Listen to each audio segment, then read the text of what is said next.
And for that incredibly generous response. I know quite a few of you queued for a long time, so it means the world that you're here.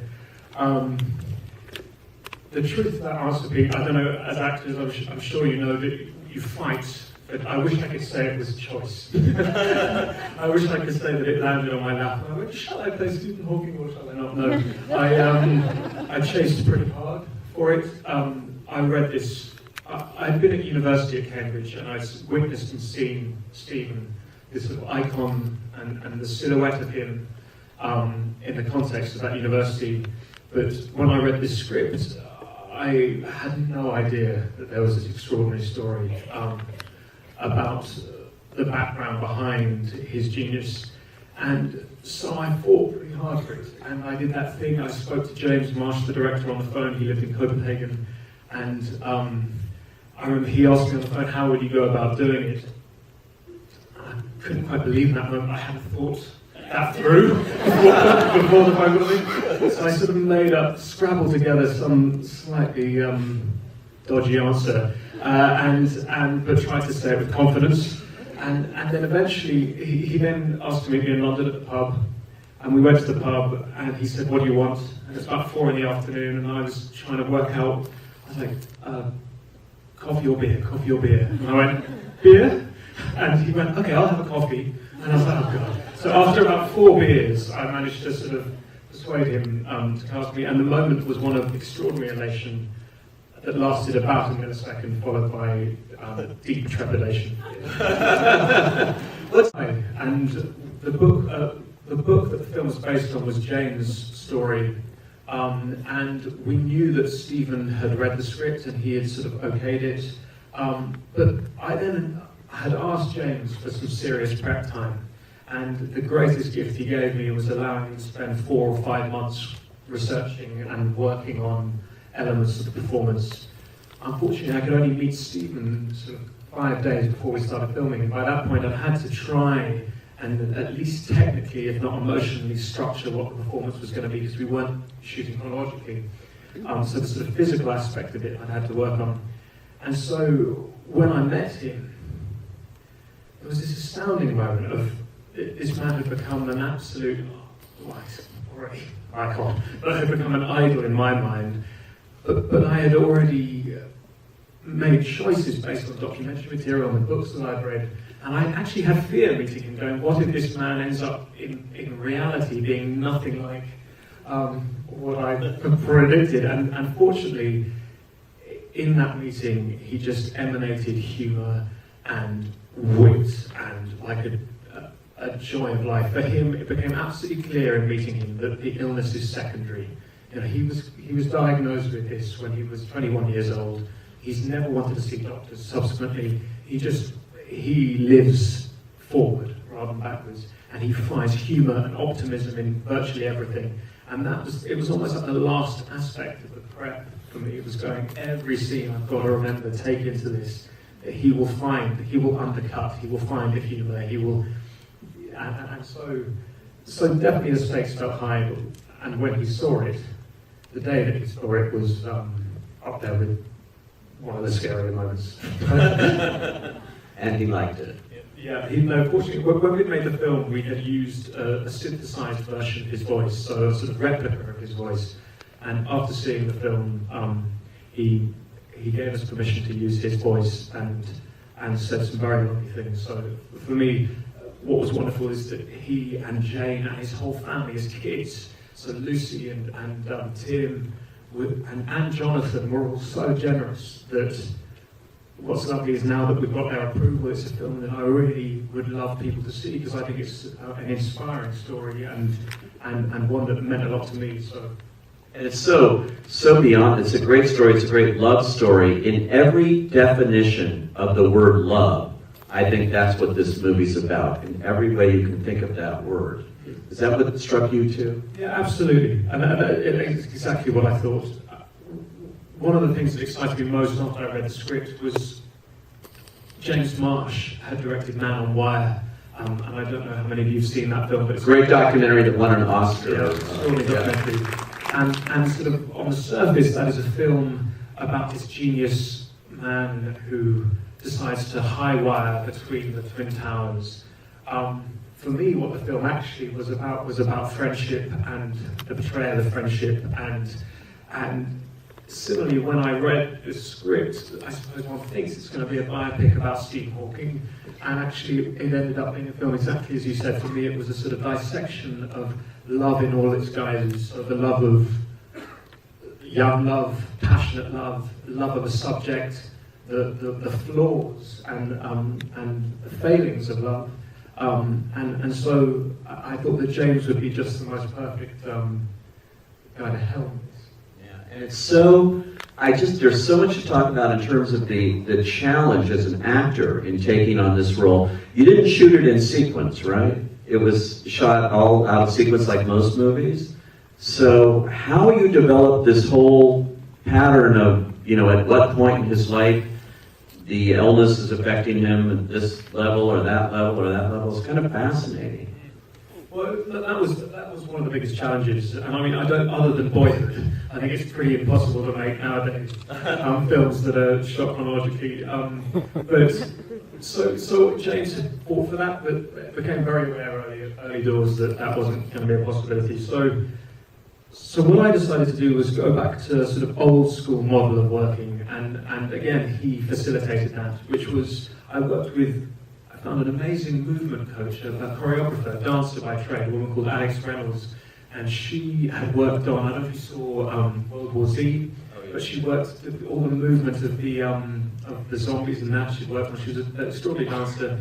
And then Jan Sewell, the makeup designer, Stephen Noble, the costume designer. My instinct was that every aspect of the performance would affect everything else. So if you're doing work physically, that would have ramifications on what the costumes were doing, which would have ramifications on what the makeup was doing.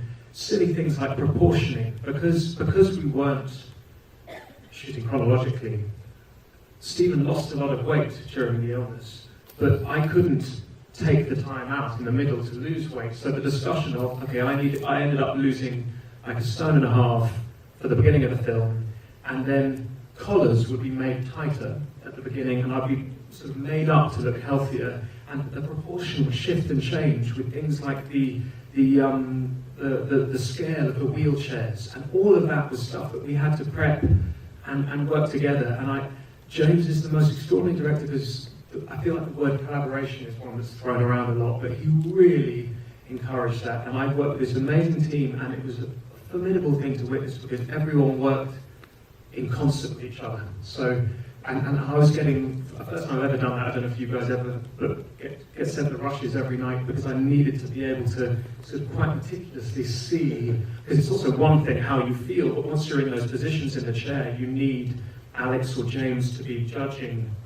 camera angles and all of those sorts of things. So it was a very technical process, but in a similar way that Stephen, for him, the illness is secondary. I felt like I had to do all of the physical work first, so that when it came to the scene, it was just Felicity and I playing, and Charlie and I playing, and just, because it's again a story of character and emotion, not one of physicality. And you and Felicity were just so great together. And how did that develop, that relationship that we see on screen, and how did you develop it off screen? Well, for starters, I adore that girl. I mean, she's an exceptional talent.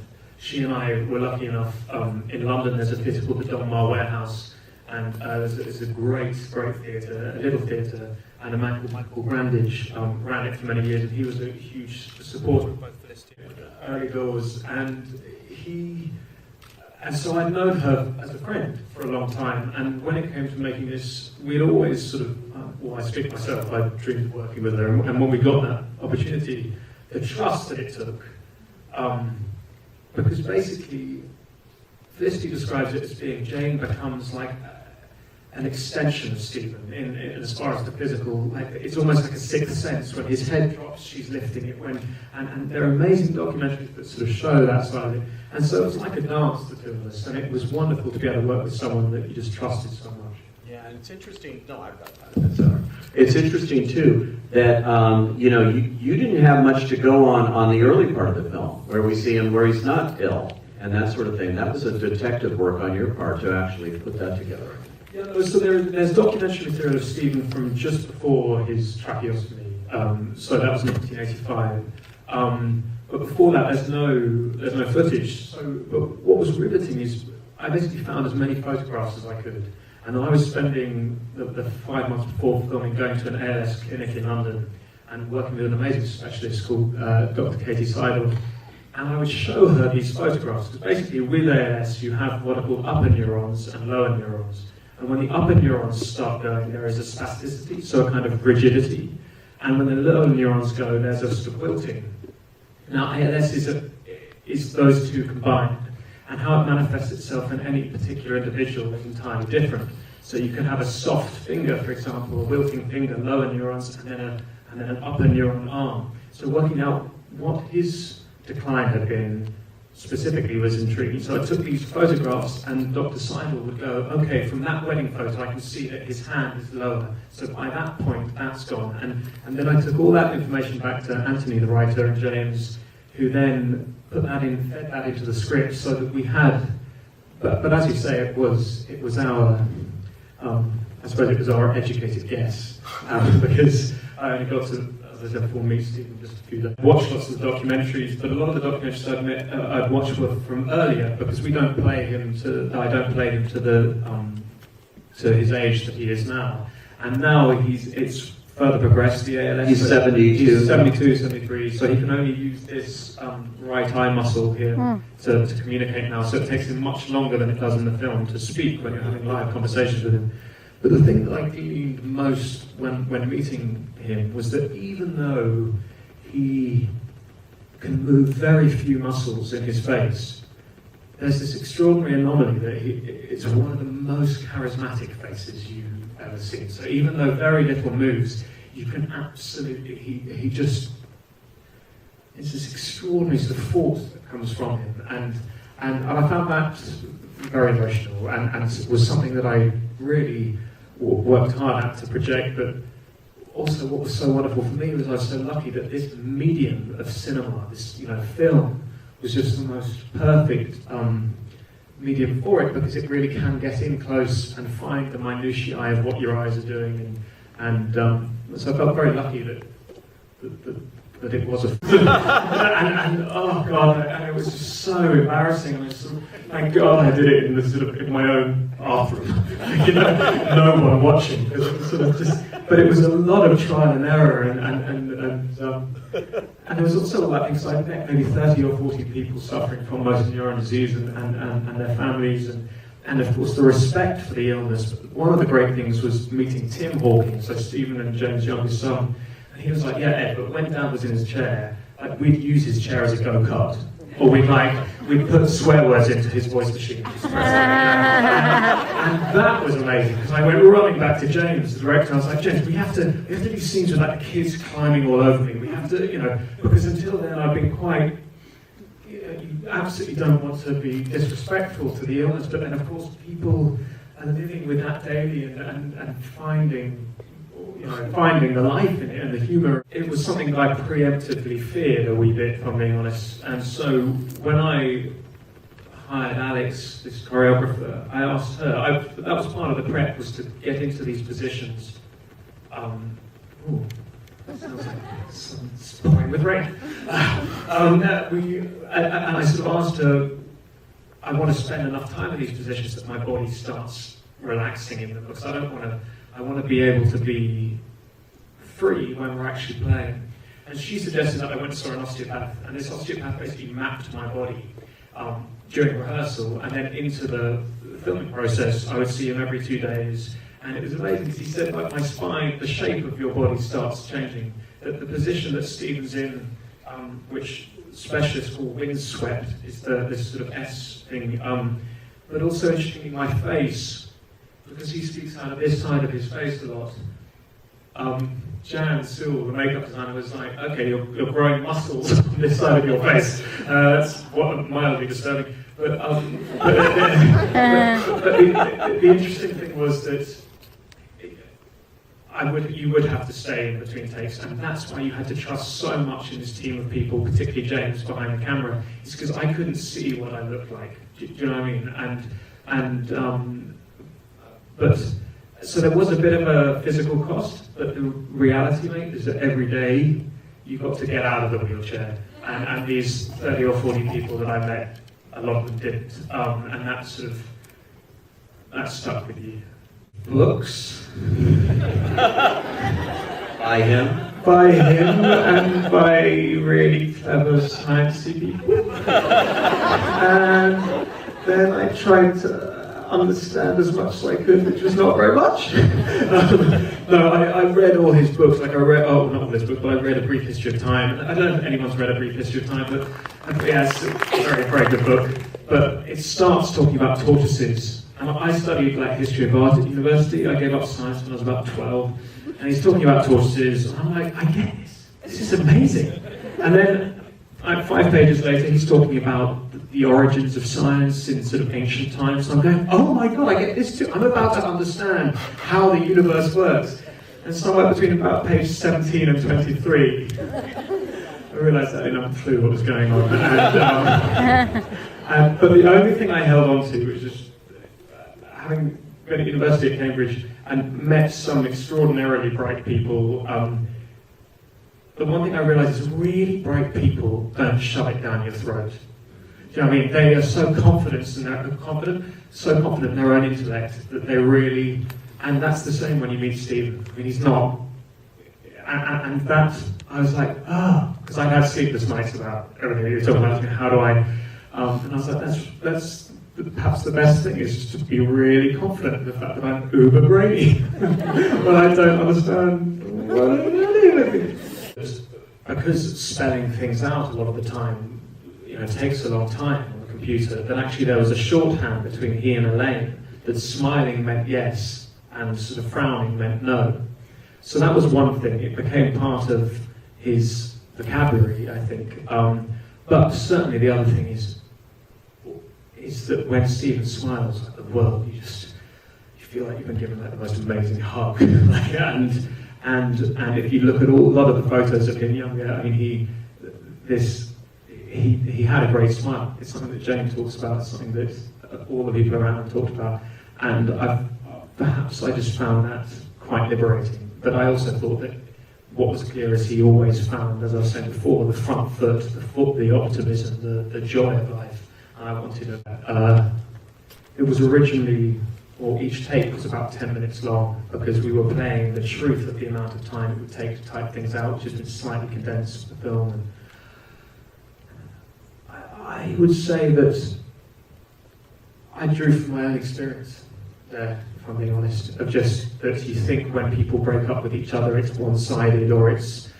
But their lives have become so interlinked and that he entirely relied on her. And I don't think he could have imagined the possibility of a life without her, and I don't think she had ever, even if she'd been dreaming of it, they were so sort of intertwined.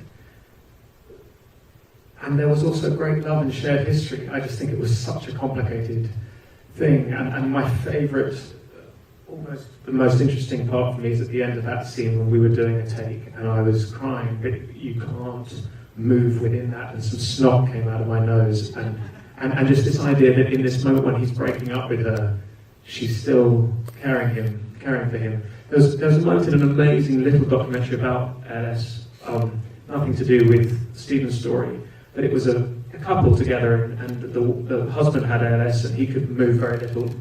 And the wife was asked, what is the worst thing about this disease? And she was sort of so upbeat, she's going, oh my God, you know what? Wouldn't know where to start. And she was smiling, and out of nowhere she just broke. Totally broke, and her husband, who was next to her, who could barely move, just tried to push his body towards her to comfort her, but she ended up having to hold him, even though she was the one, and that was a minute moment, and I thought, if we can get in our film what is tiny little, and it was a video raising money for the British equivalent of the ALSA. And I was like, if we can capture a moment, and that for me was the moment when he goes and nudges the back of her knee. I wanted to try and capture that reality. I don't know if I'm absurd idea, it's probably completely absurd. Can I try it? And they go, yeah, go ahead. And then it fails, but they go, but no, try it again. Try something, that having being emboldened to make mistakes, is the greatest thing that I can ask for as an actor, because I think that's where interesting work happens. And I suppose maybe that's the vulnerability you're meaning in some of the work that, when I've been lucky enough to work with directors who facilitate a safe place for you to play, is where you feel like you can expose yourself. That was like that was the bit that got me, as in just emotionally pounded me when I read it in Anthony's script. And in the months of me working on the physicality, it was the bit I was most scared of. And we had worked out what Stephen's decline would be, and I put all that in, and I kept saying, I should try this, but I was too scared to try it. And Alex, the dancer who I was working with at the end, she was like, okay, we'd got by this point to thoroughness in what his physicality by the end was.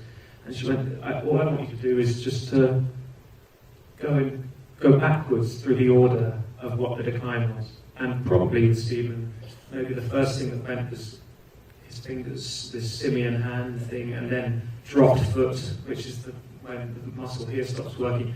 And so actually I was just in that position, and just in my mind I went through each of those things, and it ended up, and I felt very emotional whilst doing it, weirdly, but the truth is it ended up not being nearly as frightening as I thought it would be. It was actually a much simpler thing, because by that point we had done all the work the other way, and we just sort of gently did. Personally, with something about the whole idea of faith versus science and other issues that are coming up, that if you personally were affected by that. That's a really interesting question. I found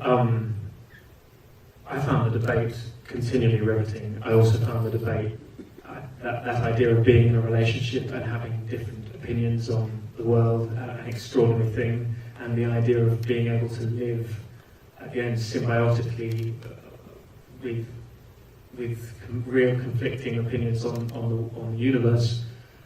If I'm being honest, I haven't made up my mind. I'm still investigating and researching. I grew up, I sang a lot when I was younger, spent a lot of time and studying history of art as well. Always had a fascination in religion, but need to do a bit more work on my side. Probably need to get through at least a brief history of time properly before work, or at least understand it. Very present and pretty wonderful. She and Jonathan and Lucy and Tim. But Felicity and I went round to Jane and Jonathan's for dinner with Tim just after we'd seen Stephen. And I went into the house an hour later and found Felicity in Jane's cupboard, and they were trying on clothes and looking at photos. And I'll never forget, on our first day of filming, it was the scene, I think it was the scene where we were doing the spinning around bit. And there I was, a bit nervous, first day of work, dressed as Stephen Younger, and Jane was on set. She came running up and she went, no, his hair would be much better. And it was the most amazing thing. I got to play Stephen Hawking having my hair styled by Jane. And it was magnificent. Really, they were generous, and they both, Stephen, Jane, Jonathan, the kids, really embraced us. And that's why in the process, Felicity and I felt this sort of increasing weight on our shoulders of just not wanting to let them down, really. But no, her, and to give Felicity her due, because Jane is much less known than Stephen, but Jane has a very specific manner, a very specific voice, she has a sort of a vulnerability, but a backbone of steel, and Felicity could have made all sorts of choices that were perhaps easier choices for her as an actress, but she stayed so authentic and true to who Jane was. And so, like, for me, the scene that breaks my heart is when we go on that trip and I sort of almost choke, and she goes and has that moment on the bridge, and she could have totally had a huge cathartic actory moment there, but she does what Jane would have done, which is she has it and buckles it in. It's really subtle.